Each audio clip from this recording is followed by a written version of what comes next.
welcome to the MJ Take on Sports Fan Entertainment. Here to recap Game 7 of the Washington Wizards versus Boston Celtics Eastern Conference semifinal matchup in which the Boston Celtics prevailed. Yes, I am recapping an NBA playoff game.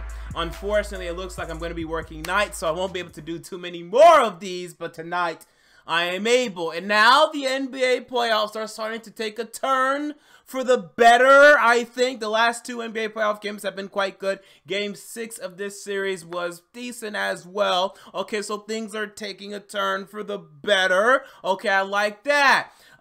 When we look at this game, okay, let's start with the Washington Wizards side of things, the loser side of things. And normally when we look at basketball games or just any game in sports, we like to say, okay, did this team win or did the other team lose?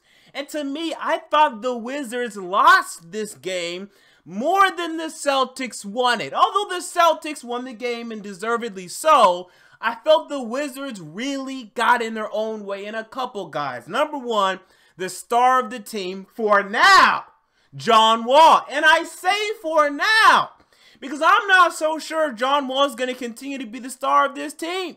I'm starting to think perhaps, man, Bradley Beal may be taking the star throne in the upcoming years, and I'll explain a little bit more why later. But John Wall, tonight, went 8 of 23, okay, so about 36% completion percentage, but more importantly, went 0 of his last 10 from the field. Started out this game very strong, very well at 13 points at halftime, but did not end it well at all. Only took 4 shots in the fourth quarter, 3 of which were from three-point land.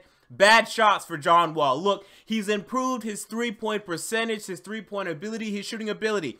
Dog, you need to drive. I mean, he's so impressive. He's so good. When he drives to the basket with speed and intensity, he's one of those point guards that, man, when he just throws the ball up there sometimes and he's trying to lay it up, it'll go in. It's him, it's Kyrie, it's Chris Paul, and point guards of that echelon and of that type where they just drive it on you so fast, they throw the ball up there, and somehow, miraculously, it'll go in. But John Wall is exceptional at also drawing the foul, okay?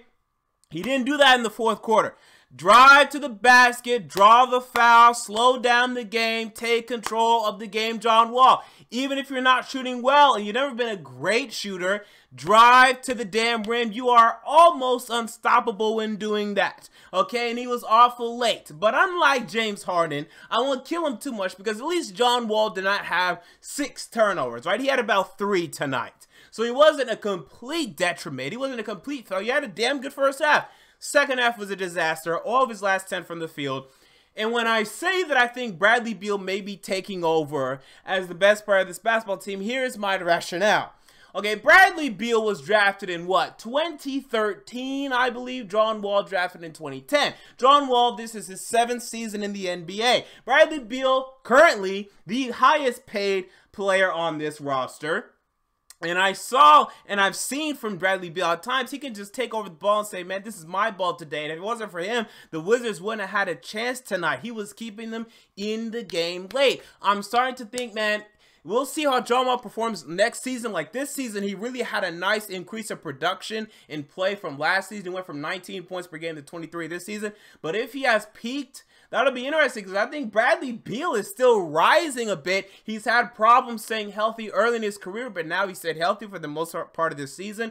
And I'm intrigued because I think, don't be surprised if in 2019, 2020, Bradley Beal is the man on the Washington Wizards as John Wall is 30 and above, maybe even playing for a different team. So just look out for that. Something to think about. I also felt that the Wizards did a just awful job guarding Kenny Olynyk the entire third and fourth quarter. They didn't know what they were doing. Marcin Gortat and Markieff Morris, or Marcus Morris, whichever Morris, Markieff, okay?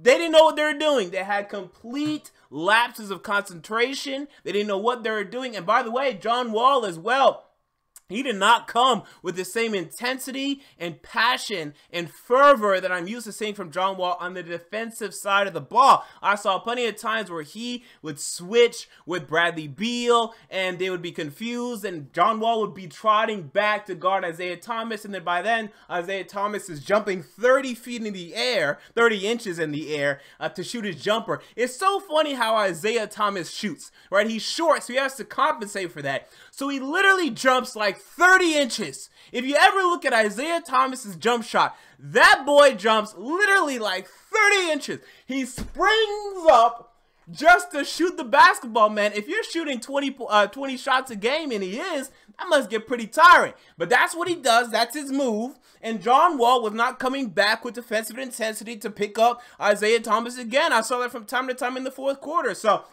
there's this complete defensive meltdown, honestly, in the fourth quarter by the Washington Wizards. Marcin Gortat, I will say, from what I saw, it really wasn't his fault. It was just Morris. Morris didn't really know what he was doing, and also John Wall. Bradley Beal was decent late. Avery Bradley wasn't doing anything. He was just being a decoy out in the corner for the most part. Jay Crowder did a little bit. Otto Porter, I'm looking at you there. Porter today did decent. If the Wizards want to compete for an NBA championship, Porter has to step it up. He's going to have to enter the echelon of probably 17 plus point per game scores in the NBA and be a really good number 3 basketball player for this basketball team.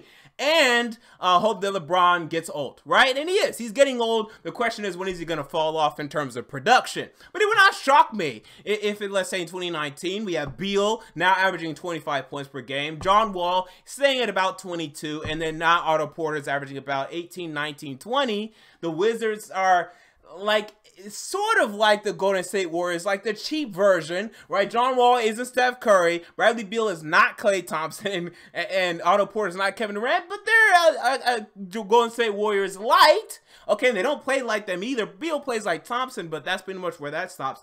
So I could see that, but will it be good enough? I don't know. They're going to have to secure a player who, I don't know, and they wasted so much money on Ian Mahinmi last year. It was a terrible signing, an awful signing, as they signed him to the Timofey Mozgov 4-year, $64 million deal. Terrible deal that they signed Ian Mahinmi to. Okay, so that's the going rate for terrible centers in the NBA. But guess what? Now you have that against you, and Otto Porter's an upcoming free agent. Will you re-sign him? We'll see. Personally, I would. I'd like to re-sign him. It's easier to re-sign your own than to go out and sign others. So I would re-sign him and hope that he can develop it and push him to elevate his game to the next level. Also push Kelly Oubre off the bench. You traded your first-round pick this year for Bojan Bogdanovic. I don't know why you did that. He did nothing today. He did a little bit in game 1 or 2, had like 19 points. But Bogdan, I think he's an upcoming free agent.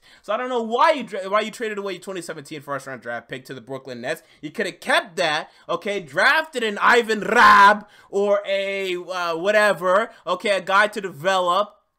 And you didn't do that, so I don't know.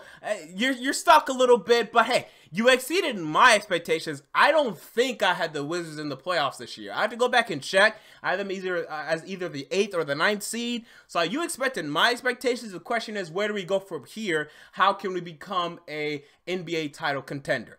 Now, as it pertains to the Boston Celtics, because I should probably talk about them a little bit, right?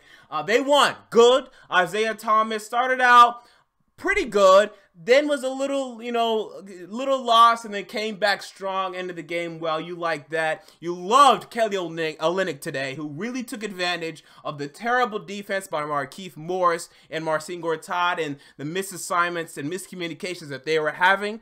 I really liked your young players in Marcus Smart and Jaylen Brown. Now, they're never going to be what you want them to be. Like, I was not a fan of Jaylen Brown coming out last year. He doesn't have a jump shot. He can make a jumper, but he's never going to shoot more than 35% from 3.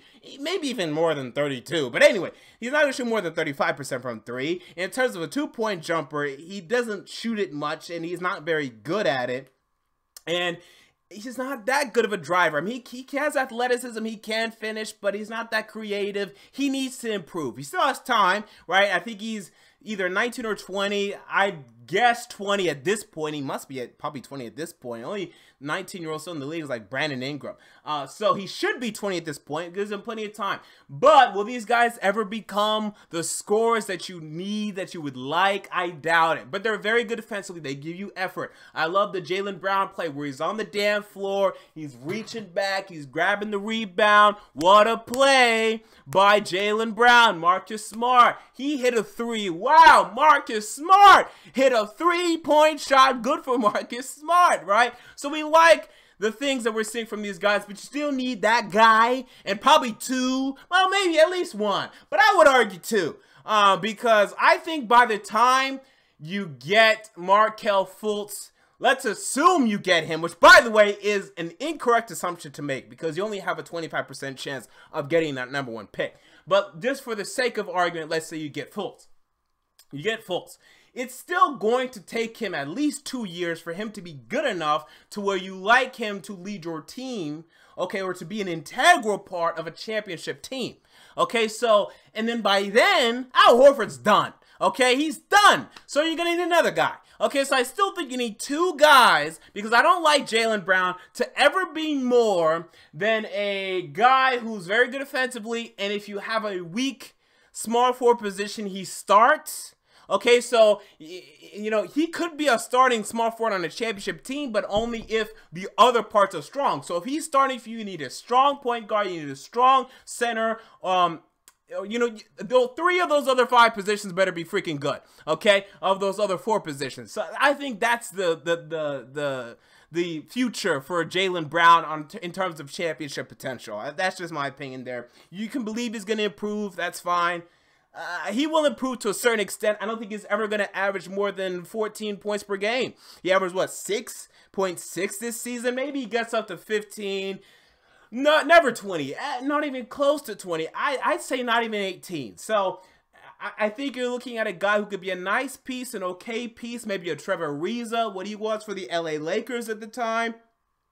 You know, some other guys I could compare him to, whoever the hell was starting for the Mavericks at small forward, Sean Marion. Okay, he could be that type where he's definitely one of your worst players on your starting lineup, but he's starting, okay, and he offers good defense and some other things. So that's his future. Marcus Smart, just a backup, because you can't start both Smart and Brown, because then you're not good. Okay, you're just not good at that point. I know they're young, they're gonna improve. No, they're just, that's not a good line. Okay, so I like him as a backup, but even saying he's going to be on the team 3 years from now is a stretch. I mean, why would you even re-sign him? He's probably going to look to sign for more money. We'll see how this whole thing shakes out. In terms of the potential to beat the Cleveland Cavaliers, there is none. Well, there's a little bit. You know, if the Cavs just are completely flummoxed and they don't know what's going on, then perhaps, but I'm making the argument that LeBron James is playing the best basketball of his career. I don't think it's even close. I don't think it's even close. This is the best basketball LeBron James has ever played, and because of that, I'm not picking you. So, can you guys win a game?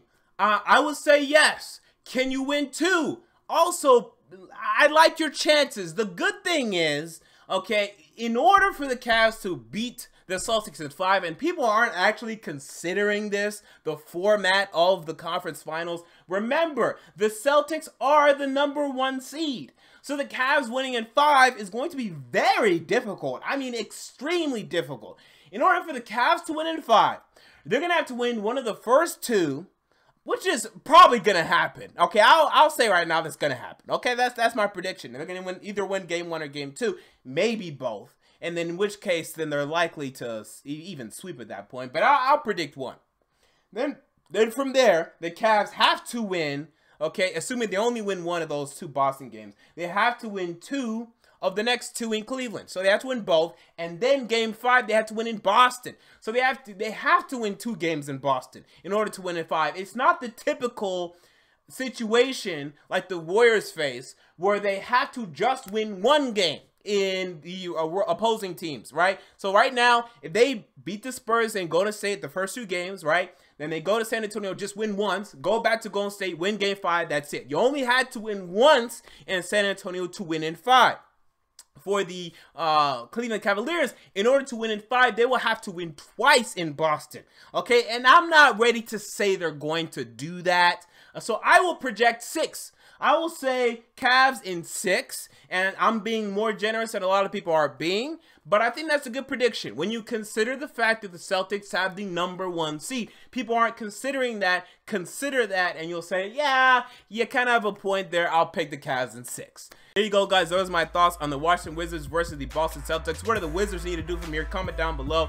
Do the Celtics have a chance to beat the Cavs? Comment down below. I want to know. If you enjoyed the video, make sure to like, comment, and most importantly, to subscribe. And until next time, this has been the NJ Take on Sports Fan Entertainment. And I'm out.